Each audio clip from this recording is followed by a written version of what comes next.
ሰላም የተወደዳችሁ የሃትሪክ ስፖርት የዩቲዩብ ገጽ ተከታታዮቻችን፣ ሃትሪክ ስፖርት ከዩቲዩብ ገጽ በተጨማሪ በwww.hatricksportofficial.com እና በwww.bestsportet.com በድረገጾቻችን ያገኙናል።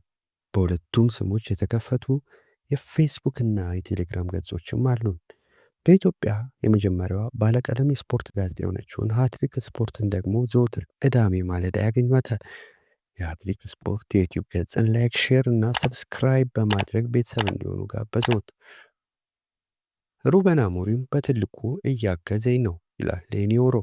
ፈረንሳይ ተከላካይ በማንቹኒያን ደርቢ አስደናቂ ብቃቱን ማሳየት ችሏል። ወጣቱ የቀይ ሰይጣናቱ ተከላካይ ስለ አእምሮ ጥንካሬውና አሞሪም እገዛ በተመለከተ ከጨዋታው በኋላ ምላሾችን ሰጥቶ ነበር። ገና 19 ዓመት ዕድሜ ላይ የሚገኘው ተከላካይ ባሳለፍነው ክረምት ከፍሬንች ሊግ 1 ተሳታፊው ክለብ ቀይ ሰይጣናቱን መቀላቀሉ ይታወሳል። ኦልድ ትራፎርድ ከደረሰ በኋላ በሁለት አጋጣሚዎች ከባድ ጉዳት ማስተናገዱን ተከትሎ ከሜዳ ለመራቅም ተገዶ ነበር። ከኖቲንጋም ፎረስት ጋር በሲቲ ግራውንድ በነበረው ግጥሚያም በተመሳሳይ ተስፋ ሰጪ የሚባል እንቅስቃሴን ማድረግ ችሎ ነበር። አንቶኒ ኢላንጋ ተጨማሪ ጎል እንዳያስቆጠርም ጎል ሴቪንግ ታከል ማድረግ ችሏል። ከማንቸስተር ሲቲ ጋር ያለ ጎል የተጠናቀቀው የማንቹኒያን ደርቢ ደግሞ በተለየ ሁኔታ ድንቅ ብቃቱን ማስመልከት የቻለበት ነው። ሶስቱ ተከላካዮች ጨዋታን የመቆጣጠር ትልቅ ኃላፊነት አለባቸው። ለአጥቂዎች ኳሶችን ወደፊት መላክም አለብኝ። ለአማካዮቹም በተመሳሳይ ጭምር ማጥለኛ ጥሩ ነገር ነው። ለመሞከር ጥረት አደርጋለሁ። ሩበን ይህን እንዳደርግ ይጠይቀኛል። እኔም ለማድረግ ዝግጁ ነኝ። አንዳንድ ስታቶች ለዚህ ምስክር መሆን ይችላሉ። ዮሮ ባለፉት 2 ጨዋታዎች በተሳኩ ፓሶች ረገድ የተሻለ የሚባል ስታት ነበረው።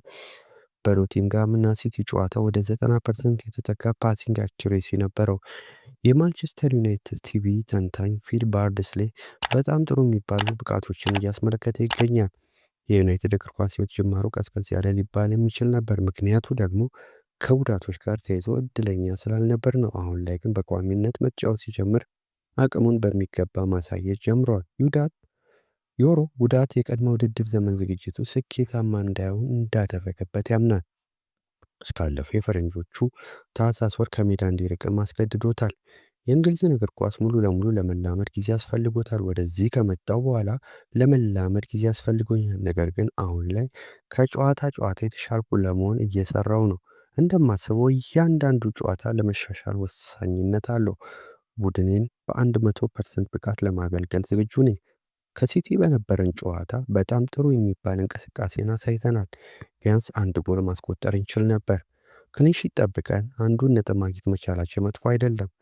በዚህ መልኩ ግን መቀጠል አለብን። አሁን ላይ ብዙ መሻሻሎች እንዳሉ መናገር ይችላሉ። በዚሁ መቀጠል ግድ ይላል።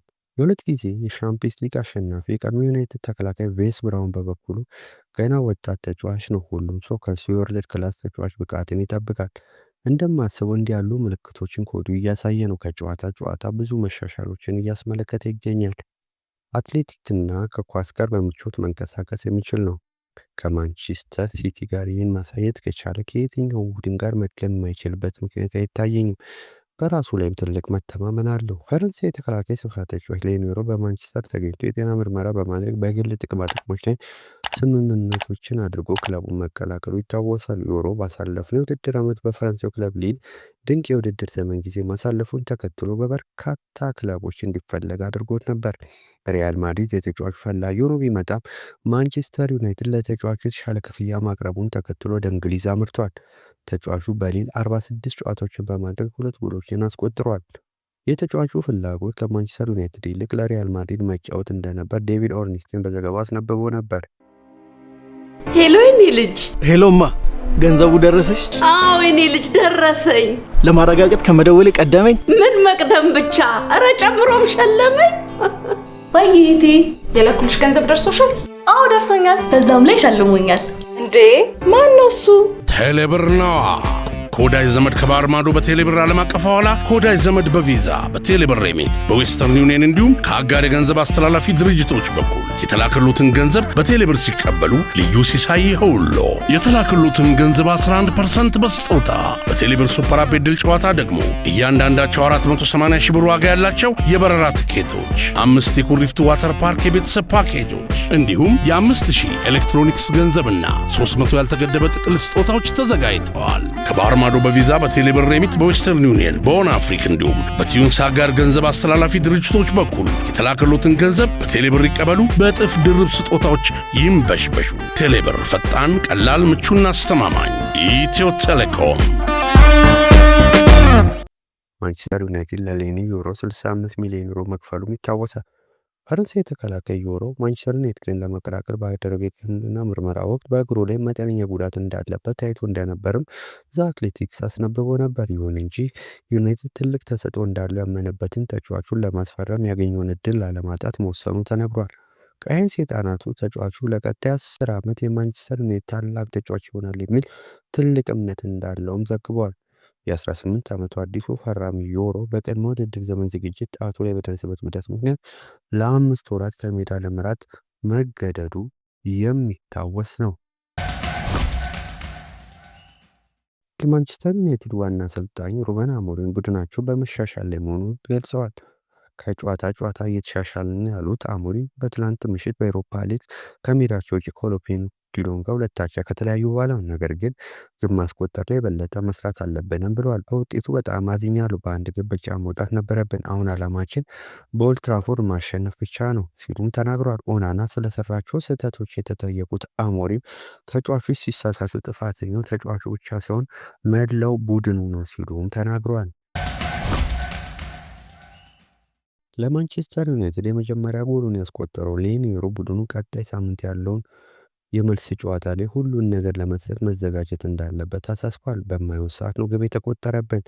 አቻውን ይዘን እንሄዳለን። በሜዳችን ለማሸነፍም እንሞክራለን። በሚቀጥለው ሳምንት በኦልድ ትራፎርድ የተለየ ነገር ማሳየት አለብን ብለዋል። ግብ አስቆጥሮ ደስታው እንዳልገለጸ ያስረዳው ዩሮ ለማሸነፍ ፈልገን ነበር። ደስታችን ለመግለጽ ሰዓት አልነበረም፣ ግን ደስተኛ ነኝ ብለዋል። በምሽቱ ጨዋታ አቋሙ ጥሩ እንደነበር፣ ቀጣዩ መድገምም እንዳለባቸው፣ በኦልድ ትራፎርድ እነሱን የማሸነፍ ችሎታው እንዳላቸውም በእርግጠኝነት ሌኒ ዩሮ ተናግረዋል። የሰሜን ለንደኑ ክለብ አርሰናል በቀጣዩ ክረምት የዝውውር መስኮት የፊት መስመሩን ለማጠናከር ንቁ ተሳትፎ ያደርጋል ተብሎ እንደሚጠበቅ ተገልጿል። መድፈኞቹ በአሁኑ ሰዓት ቤንጃሚን ሼሽኮ ላይ ጥርጣሬ እንዳደረባቸው ሲናገር፣ ተጫዋቹ በቀዳሚነት ከያዙት የአጥቂ ዝርዝር እንደማይገኝም ዘ አትሌቲክ ዘግቧል። አርሰናል በአሁኑ ሰዓት አሌክሳንደር አይዛክ እና ቪክቶር ዮኬሬሽን ለማስፈረም በቀዳሚነት እንደሚሰራም ነው የተገለጸው። ዩናይትድ እና ቼልሲ ቤንጃሚን ሼሽኮን ለማስፈረም ፍላጎት ያሳዩ ሌሎች ክለቦች ናቸው። በሌላ በኩል መድፈኞቹ በመስመር አጥቂ ቦታ ኒኮ ዊሊያምስና አንቶኒ ጎርደን በመመልከት ላይ መሆናቸው ይታወቃል።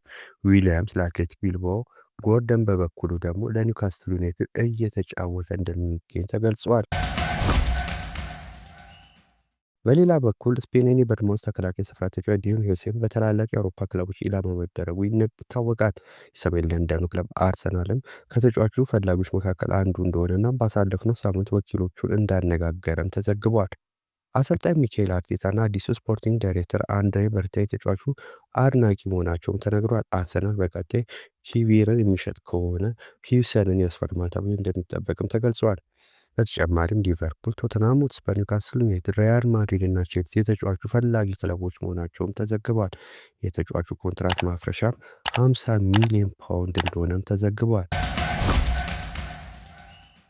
ኔዘርላንድ የሊቨርፑል የአማካይ ስፍራ ተጫዋች ራያን ግራቨንበርች ለሪያል ማድሪድ ቢፈርም ደስተኛ እንደሚሆን ወኪሉ አስታውቋል። ግራቨንበርች ለሪያል ማድሪድ ለመጫወት ብቁ ነው ያለው ወኪሉ እሱ ለማድሪድ ቢጫወት እመኛለሁ፣ ነገር ግን ሊቨርፑል ትልቅ ሂሳብ ይጠይቃል ብሏል። አክሎም ሪያል ማድሪድ እሱን ይከታተለዋል ብዬ አስባለሁ፣ ነገር ግን በአሁኑ ሰዓት ይሳካል ብዬ ለመናገር ይቸግረኛል ሲልም አስታውቋል።